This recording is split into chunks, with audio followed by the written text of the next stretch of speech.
सोचिए आपने एक फ्लैट खरीदा, अग्रीमेंट ऑफ सेल रजिस्टर हुआ और उसके 1 महीने बाद उस बिल्डर ने उस फ्लैट को मॉर्टगेज कर दिया और आपको पता तक नहीं। ऐसा सोचते ही आपके पैरों तले जमीन खिसक जाती है, पर हकीकत में ऐसा हुआ।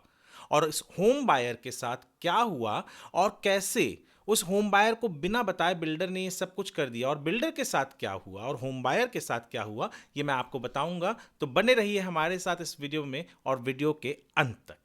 नमस्कार, मैं हूं वरुण सिंह और आप देख रहे हैं स्क्वायर फीट इंडिया।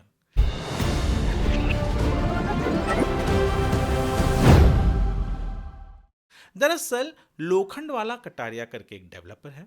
उन्होंने एक होम बायर या अलॉटी या जो भी है उनके साथ अग्रीमेंट ऑफ सेल रजिस्टर हो गया फरवरी 2019 में 11 तारीख को।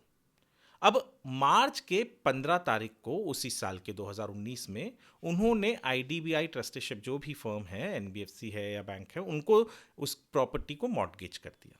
अब होम बायर या अलॉटी को इसके बारे में बाद में पता चला और उन्हें यह भी पता चला कि बिल्डर ने महारेरा में उस फ्लैट को अनसोल्ड करके बताया है और प्लस उसके ऊपर लोन या मॉर्टगेज कर रखा है उस फ्लैट को। वो पहुंचे महारेरा। महारेरा में जाने के बाद उन्होंने महारेरा के सामने ये पूरी दलील रखी। बिल्डर ने भी बहुत सारी दलील रखी, जिसमें बिल्डर ने ये कहा कि दरअसल ये जो अग्रीमेंट ऑफ सेल है, ये जो अलॉटीज हैं या होम बायर्स है, उन्होंने फ्रॉडलेंट तरीके से लिया। महारेरा ने कहा कि देखो, अग्रीमेंट ऑफ सेल रजिस्टर्ड है, ये एक पब्लिक डॉक्यूमेंट है और पब्लिक डॉक्यूमेंट होने के बाद ये हर किसी को पता है कि हाँ, ये रजिस्टर हो चुका है, यानी ये घर बिक चुका है। उसके बाद आपने उसी फ्लैट के ऊपर मॉर्टगेज कैसे क्रिएट किया, यानी आपने उसी प्रॉपर्टी को किसी और को या थर्ड पार्टी कैसे किया।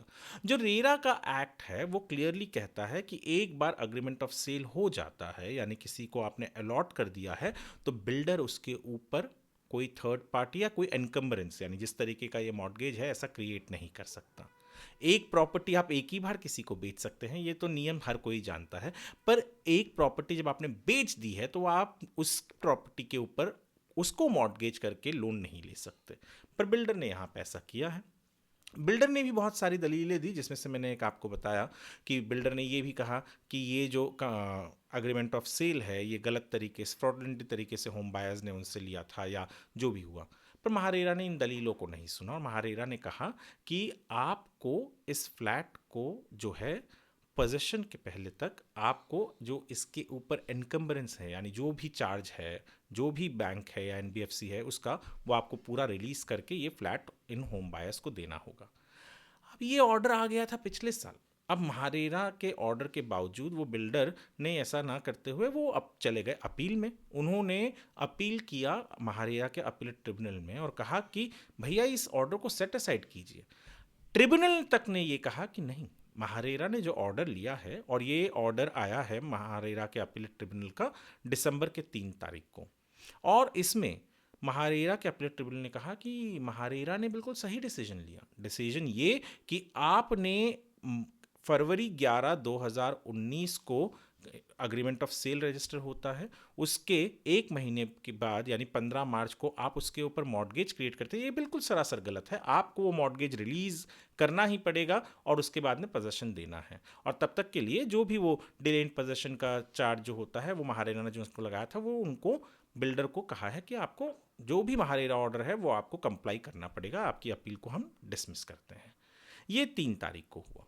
अब सोचिए ज़रा, ये अगर आप एक आम होम बायर हैं और आपके साथ ऐसा कुछ होता है। ये जो प्रोजेक्ट है ये तो साउथ मुंबई का है और यहाँ पर जो होम बायर है वो भी बहुत पहुँचे हुए लोग हैं और जो बिल्डर है वो भी पहुँचे हुए हैं। तो अगर सोचिए ज़रा, ये एक आम होम बायर अपने आप को किस तरीके से प्रोटेक्ट करेगा। हाँ, महारेरा में जस्टिस मिला, पर सोचिए ना, वो भी 1 साल पहले उन्हें ऑर्डर आया था, 1 साल के बाद से अब वो सिविल कोर्ट में भी कुछ अग्रीमेंट को लेकर केस चल रहा है। ऐसा ऑर्डर जब पढ़ते हैं तो पता चलता है कि अग्रीमेंट जो है वो गलत है या सही है, उसको लेकर केस चल रहा है। पर महारेरा ने 1 साल पहले ऑर्डर दिया, अब ट्रिब्यूनल में आ गया। 1 साल बाद ट्रिब्यूनल ने भी ऑर्डर दिया है कि होम बायर को घर मिलना चाहिए, जो बिल्डर ने उसके ऊपर मॉर्टगेज क्रिएट किया था वो मॉर्टगेज नहीं होना चाहिए, वो हटना चाहिए, और बिल्डर ने पोजेशन देना चाहिए उस होम बायर को। एक आम होम बायर क्या करे? एक आम होम बायर, हम तो कहते आ रहे हैं, मतलब ऐसा मुझे लगने लग गया है धीरे धीरे कि एक आम होम बायर को बहुत कुछ करना पड़ेगा एक घर खरीदने से पहले, या घर लेने के बाद भी उसको सतर्क रहना पड़ेगा कि कहीं बिल्डर इस तरीके से पीछे से अग्रीमेंट ऑफ सेल रजिस्टर होने के बावजूद भी उसके ऊपर मॉर्गेज लोन ये सब तो नहीं कर रहा है। वो कैसे देखे? अब क्या क्या देखेगा एक होम बायर? घर ले, घर के ऊपर लोन करे, लोन भरे, पैसे जमा करे, ये झंझट करे, और उसके ऊपर ये भी देखे कि कहीं बिल्डर घर बेचने के बाद, अग्रीमेंट ऑफ सेल करने के बाद उस घर को वापस से मॉर्गेज तो नहीं कर रहा है। जानकारी ज़रूरी है, पर कितनी जानकारी ले, कितना कितने जद्दोजहद करे एक होम बायर कि उसे ये रहे कि हाँ मैंने घर ले लिया है, अग्रीमेंट कर लिया है, पैसे दे दिए तो पैसे सुरक्षित हैं और मुझे घर मिलेगा। इसके लिए क्या क्या ना करना पड़ेगा होम बायर को।